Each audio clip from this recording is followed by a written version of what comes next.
黑盟成员范劳率领血宗前来捡还活着的事实，让萧丽重燃生的心之战，势在必行. Và đối diện với nam nhân kia, Tiểu Y Tiên đã bị mềm lòng. Bởi vậy tới cuối cùng, thanh âm nàng đã liềm vang lên nói: "Ca, giúp muội khống chế ách nan độc thể, muội sẽ giải tán đại quân." Thực ra lần này phát động chiến tranh chỉ vì muội muốn phương pháp hóa giải ách nan độc thể. Cái gì? Muội nói phát động chiến tranh chỉ vì tìm phương pháp hóa giải thôi sao? Đúng vậy, có một tổ chức thần bí nói với muội, nếu bắt sống được minh chủ Viêm Minh thì sẽ đưa cho muội cách phá giải ách nan độc thể. Thế lực thần bí đó là Hồn Điện sao? Đúng vậy, nhưng ta cũng không nghĩ bọn họ lại để ý với huynh. Hồn Điện hiện đang ở đế quốc Xuất Vân ư? Muội cũng không rõ lắm, hành tung của bọn họ rất quỷ dị. Nghe tới đây, Tiêu Viêm thở dài một hơi, còn Tiểu Y Tiên thanh âm nàng vang lên nói: "Ca, bây giờ ta sẽ giải tán đại quân, chuyện ách nan độc thể huynh cũng phải mau mau giúp muội giải quyết. Thời điểm bộc phát đã không còn xa, muội có thể cảm ứng được thời điểm bộc phát sao? Sớm thì nửa năm, lâu thì 2 năm, cấp bách vậy sao? Nếu thời gian không cấp bách như vậy, muội cũng không muốn đáp ứng Hồn Điện. Được rồi, chỉ cần thu đủ tài liệu, ta sẽ đem ách nan độc thể của muội khống chế. Sau khi mọi chuyện kết thúc, hãy đến gặp ta." Nghe vậy, Tiểu Y Tiên khẽ gật đầu.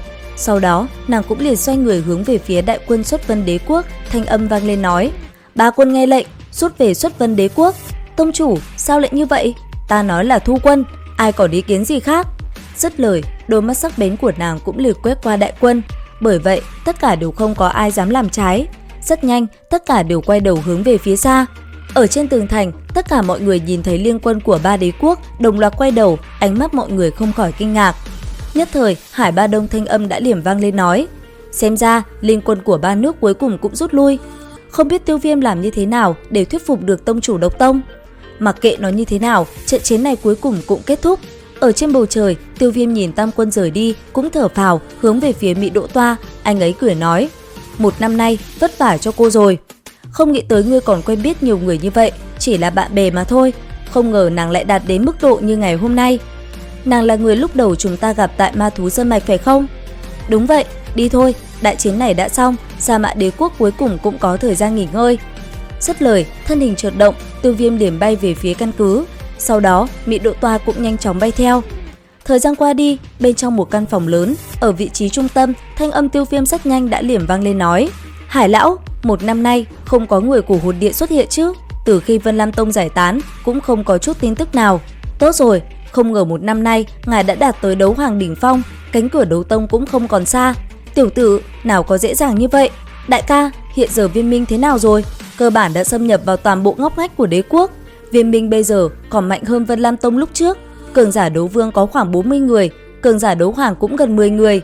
Tộc nhân Tiêu gia có tốt không? Có một tộc trưởng xuất sắc như ngươi nói có thể không tốt được sao? Đại ca, truyền tin tới Già Nam học viện, kêu đám người Tiêu Ngọc hãy trở về đi." "Được, tiện đây ta sẽ thông báo để cho nhị đệ không cần tới cứu viện nữa. Đại chiến xong, mấy việc sau đó liền giao cho các vị. Viêm Minh này giao cho các vị, ta rất yên tâm." Dứt lời, ánh mắt Tiêu Viêm cũng liền trở nên sáng ngời và đầy khí phách. Thời gian qua đi, ở trên đỉnh một ngọn núi, Tiêu Viêm đôi mắt đang khép hờ bỗng dưng mở ra, bởi vì anh ấy cảm nhận được có người tới. Nương theo ánh mắt Tiêu Viêm nhìn lại, thân hình tuyệt mỹ của Mị Độ Toa đã liền hiện lên. Sau đó, tựa vào vách đá, thanh âm của nàng đã liềm vang lên nói: "Đã trễ thế này, cô ta còn chưa tới, xem ra ngươi phải đợi không rồi." "Ta nói cô không cần đến mà, sợ nàng ăn thịt ta sao? Ai biết cô ta nói thật hay lui giả? Nếu ngươi xong đời, Sa Mã Đế quốc cũng đi theo." Nghe vậy, Tiêu Viêm cười cười, đang định nói gì thì từ phía xa, thân hình của Tiểu Y Tiên đã nhanh chóng đáp xuống. Thấy vậy, Tiêu Viêm cũng nhanh chóng tới gần, thanh âm vang lên nói: "Cuối cùng muội cũng tới rồi. Việc rút quân sinh ra rất nhiều tranh cãi, bởi vậy muội mới đến chậm một chút." "Sao thế? Tam Tông không muốn rút lui ư?" "Đúng vậy, Kim Nhạn Tông cùng Mộ Lan Cốc, hai thế lực này vẫn muốn tham chiến. Nếu như vậy, chỉ cần giải quyết xong đám người đứng đầu, thực lực của hai thế lực lớn này tự nhiên sẽ giảm mạnh." Nghe vậy, Tiêu Viêm ngẩn người ra, ánh mắt bất chợt hiện lên sát ý. Quả thực, những lời này của Mị Độ Toa không sai chút nào. Thế nhưng, trong lúc Tiêu Viêm còn đang trầm ngâm, Mị Độ Toa đã thuấn di tới gần Tiểu Y Tiên, ánh mắt tràn đầy sát ý. Sau đó, đấu khí trên người cũng liền bạo nộ. Thấy vậy, Tiểu Y Tiên thanh âm liền vang lên nói: "Nếu ta muốn đi, bằng vào ngươi còn không ngăn cản được ta đâu. Vậy thì cứ thử xem." Dứt lời, đấu khí trên người cả hai đồng thời bạo phát, một cỗ năng lượng đầy mạnh mẽ cũng liền tỏa ra để ép về phía trước. Thấy vậy, Tiêu Viêm đã ngay lập tức lao tới trước người Tiểu Y Tiên và ngăn cản hai người lại. Sau đó, anh ấy liền kêu hai nữ tử kia dừng tay.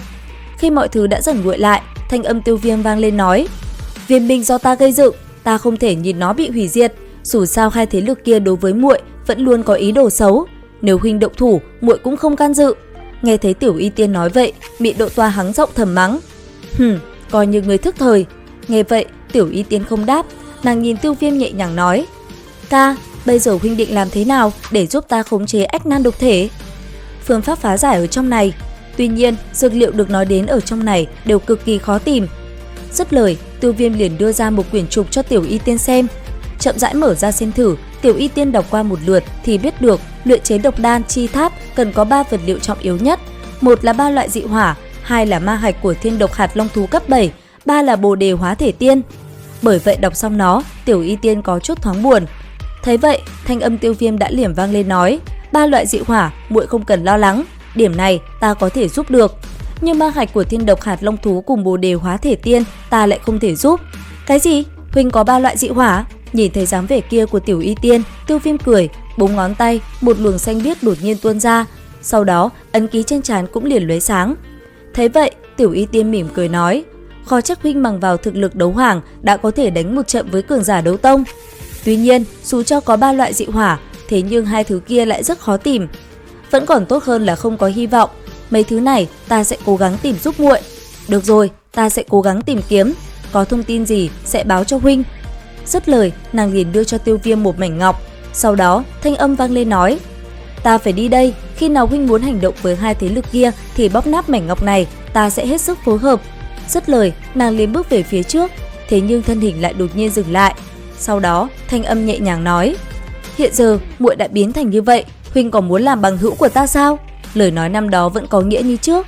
Nghe vậy, Tiểu Y Tiên đôi mắt khẽ rung lên. Sau đó không nói thêm gì, nàng liền hướng về phía xa rồi từ từ biến mất.